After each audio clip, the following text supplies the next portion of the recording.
Hello my friends. Deciding whether or not to make this video was extremely tough, but every day I still see FromSoft fans and gamers in general at each other's throats over Nightreign, and it all boils down to four main arguments, all of which I will be discussing at length with you in this video because there is a lot that needs to be said. By the end of the video, I fully expect I will have said at least one thing to piss you off, because you will naturally have strong opinions on at least one of these 4 points, and you will therefore probably feel called out by something I say. But despite this, I do genuinely want you to share all of your thoughts and opinions with us in the comments, because no matter how controversial or divisive some of the things I say, I want this to be an open discussion. I am making this video and opening up this discussion for a positive reason, as you will see, so please do your best to keep it civil. Oh, and if there is a single person left at the end of this video that I haven't offended, either you're the most well-adjusted person in the world, or I haven't done my job well enough.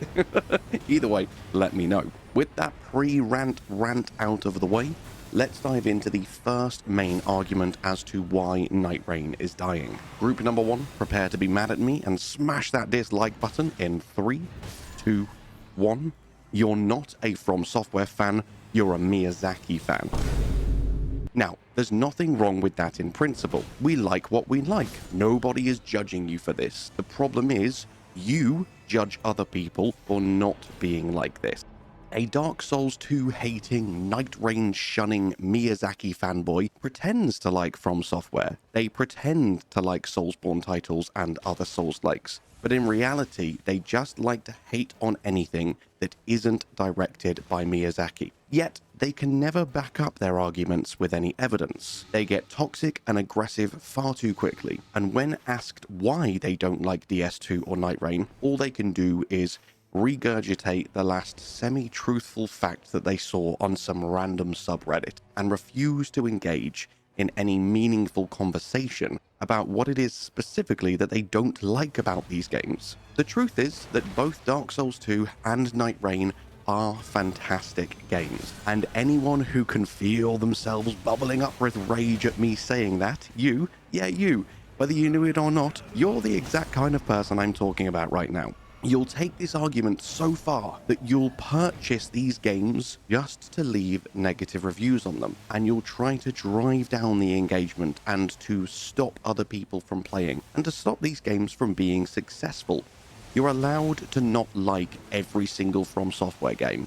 In fact, that's great. You have preferences. That shows integrity. You don't just jump on any trend in any viral game. But it's also okay for people to like every single FromSoftware game. Even this new weird and wonderful roguelite battle royale co-op Soulsborne hybrid that they have birthed. Which, for the record, I personally think is great. And that's why I'm making this video.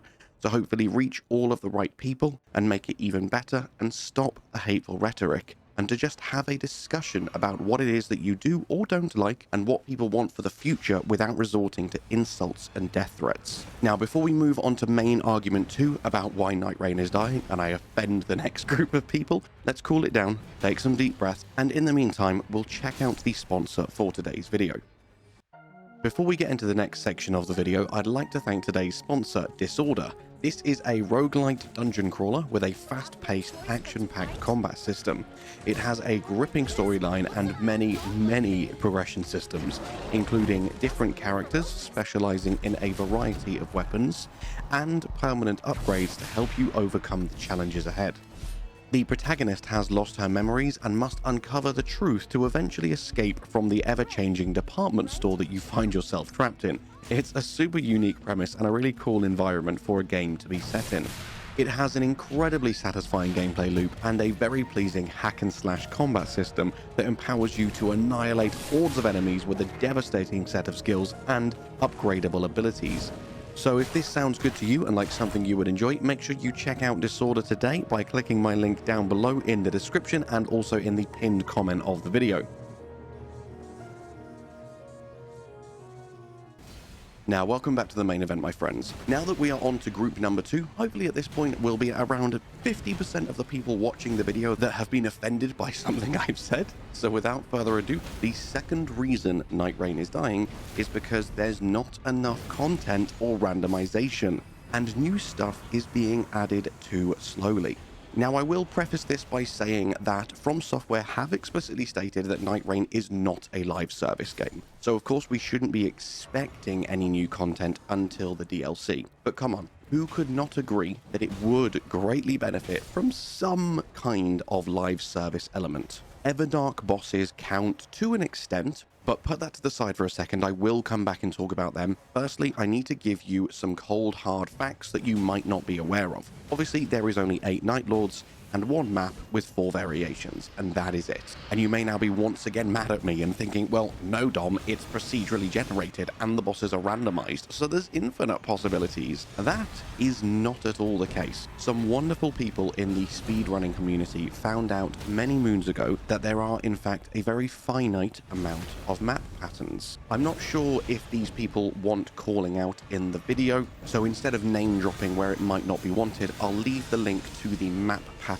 spreadsheet down below, which includes the name of the main person that found this out in the URL, and you can go and check out the specifics while you're at it if you are curious. Just to highlight a couple of examples for you, did you know that you will only have a chance of seeing the extra night boss at the end of Night 1 or Night 2 if you have selected Adele or Fulgor as the Night Lord? This event will not happen with any other Night Lord, or that you will only have a chance of seeing the Walking Mausoleum if you have selected Maris or Caligo as the Night Lord you want to fight. That's right, all of these special events are tied exclusively to 2 or 3 Night Lords. They are not random. This goes for all events and all random encounters. They are all scripted to happen at a specific time during your run, and only when facing a specific Night Lord.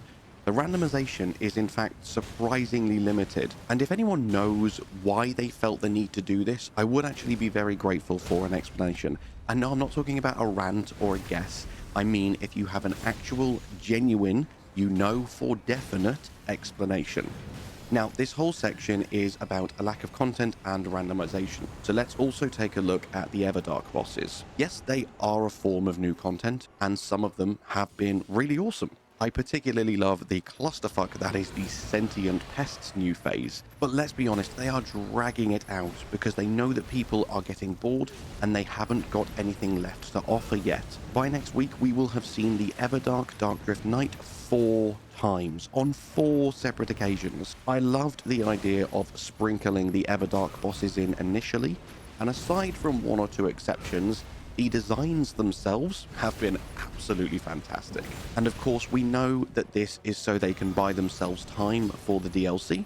But personally, I just feel like there could have been a better way to do this that was a little bit more streamlined without repeating the same stuff over and over and over again and giving us no new content for months. And by the way, for anyone watching this video the week it comes out, how are you finding Everdark Libra?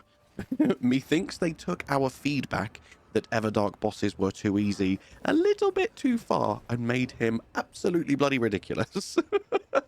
Also, I am probably in the minority here that I usually love a gimmick fight, but I thought that the Everdark Augur was boring AF, to be fair. Aside from that, as I say, the Everdark bosses themselves are really awesome for the most part, but nearly 2.5 months of fighting the same 6 or 7 enemies over and over and over again just to try and keep us on the hook without so much as a whiff of any new content, starting to feel a tad monotonous. Before we jump into main argument number 3, again, I just wanted to take a quick breather and cool off. None of this is supposed to be offensive or negative. Let's just step back from the ledge and just think and talk like the awesome, rational people I know that we are. And in the meantime, did you know that I have a Discord server? If you fancy a chat, the link is below in the description, and I am genuinely always up for a natter about anything. Doesn't have to be Elden Ring related, doesn't even have to be gaming related. I have helped people set up their own YouTube channels and streaming setups. We can catch up about our weeks. It's just a peaceful place to find some new friends and have a chat. Oh, and also there are many dog and cat pictures in the pets channel, so yeah, pop in and say hi. Now let's jump back in and discuss main argument number 3. Nightreign isolates new players by assuming a hell of a lot of pre-existing Elden Ring knowledge. By the way, I'm talking about gameplay mechanics and combat here, not lore and storyline. And before you come at me with, no shit, Sherlock, let me just refer to a few statements made by FromSoftware about Nightreign. It is a standalone game with its own story and characters, and is designed to be a complete package within a single purchase. Not having purchased and completed Elden Ring, complete package within a single purchase. A few weeks ago, my biggest example disproving this statement would have been the fact that you cannot see weapon types within a match, and that you somehow had to magically know all of this off the top of your head so that you know what every single weapon is, so that you know if it synergizes with your relics, or if you can power stance it. However, they have since finally addressed and added this, but there are still many other things in this game that would be super off-putting to a brand new player wanting to dabble in a Souls-esque game whilst also feeling a bit more safe and secure due to the co-op aspects. In fact, I have literally just raised another example then, power stancing. How is a new player supposed to know that that's even a thing? Now, obviously, Elden Ring isn't a small game.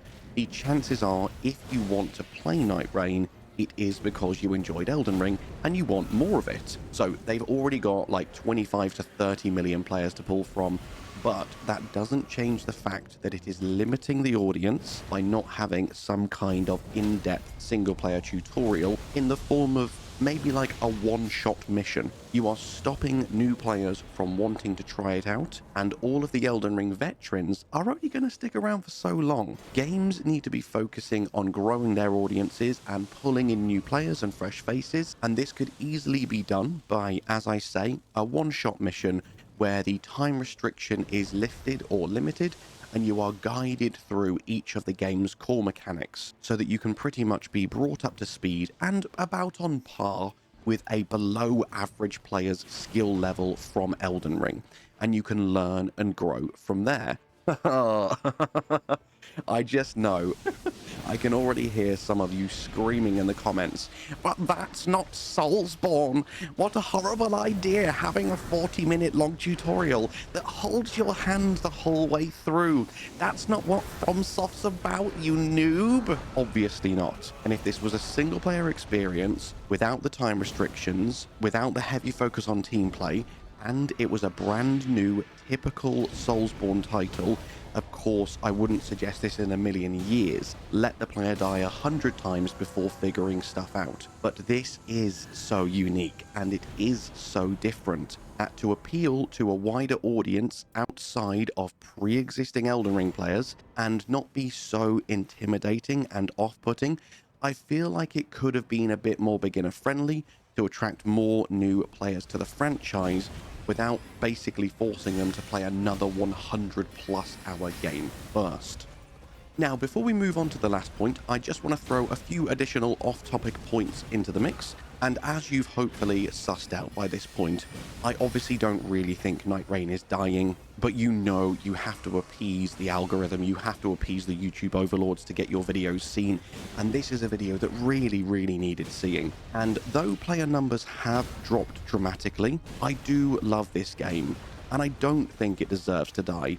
But I do know that there are a few factors that are stunting its growth. Some of these are down to the fault of player mentality and the toxic, aggressive mentality of the modern gamer, and that unnecessary hate that we sometimes have toward each other. And some of it is simply due to it being quite a niche game and somewhat inaccessible as well, as we just spoke about. There is of course still an influx of players with each new Everdark boss that gets released. This brings loads of people back to the game, and I am very excited to see how the final two pan out. I've been saying to my community since day one of the Everdark bosses, I cannot wait for a super-powered version of the doggo, as he deserves to come back bigger and more badass than ever and completely whoop our asses. I really hope this for him. And also, even though I have already spoken out about the bad attitudes of certain groups of gamers in this video, more often than not, that does come from a place of love, and from the mindset of wanting their favorite games to be the best that they can possibly be. It's just unfortunate that sometimes we manifest these emotions in a less than optimal way, and we just end up screaming at whoever's on the other end of the screen and making the situation worse. And I'm really hoping this video will help us to discuss our differences like civilized humans, even if we do have differing opinions, because casual gamers and hardcore FromSoftware fans alike can all easily live together in peace and harmony. It's really not that hard.